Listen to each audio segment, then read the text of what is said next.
Ngayon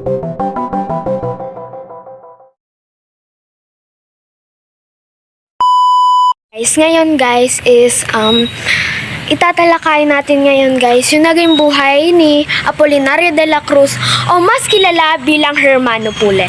Pero bago natin yan simulan ay please subscribe and follow my channel. So, ano nga ba ang naging buhay ni Hermano Pule? Apolinario de la Cruz death anniversary, which is 183rd. Pero di ko alam kung tama ba yung bigkas ko. So, today guys is tatalakayin ko mamaya yung na-discuss kanina na about kay Hermano school namin.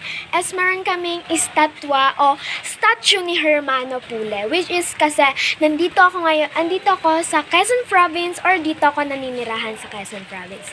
Kaya ipapakita ko muna sa inyo ang estatwa or statue ni Hermano Pule.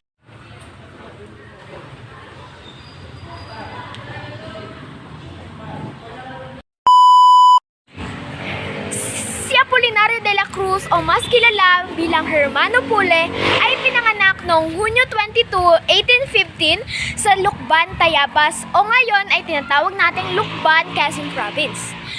Siya ay isang mahalagang lider na kung saan tinatag ang Confradio de San Jose, na kung saan nakatuon ito sa mga katutubong Pilipino. Sa buhay ni Hermano Pule ay maging isang pari, ngunit nahirapan siya sa kanyang nais dahil bakit nga ba?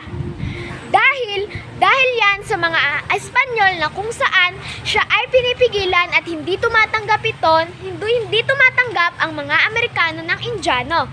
Pule ay nahatulan ng kamatayan noong 1841, November 4 o November 4, 1841 dahil sa pagiging leader sa pag-aalsa laban sa mga Espanyol.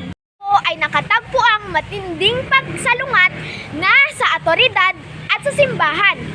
Nagresulta noong 1841 ng pagkahuli niya. San Jose ay tinatag noong 1832 dahil sa tugon na hindi makatarungang praktis ng mga Espanyol.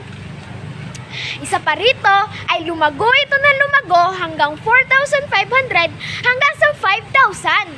Buhay ay isang simbolo ng kalayaan at karapatan sa panahon ng pamahalaang kolonyal. Panonood. At sana meron kayong nakinig sa aking kwento at tungkol kay Hermano Pule. Sa inyong panonood at pakikinig ng aking kwento tungkol kay Hermano Pule. Sa hanggang sa muli, paalam! Constant learning to keep me thriving for challenge.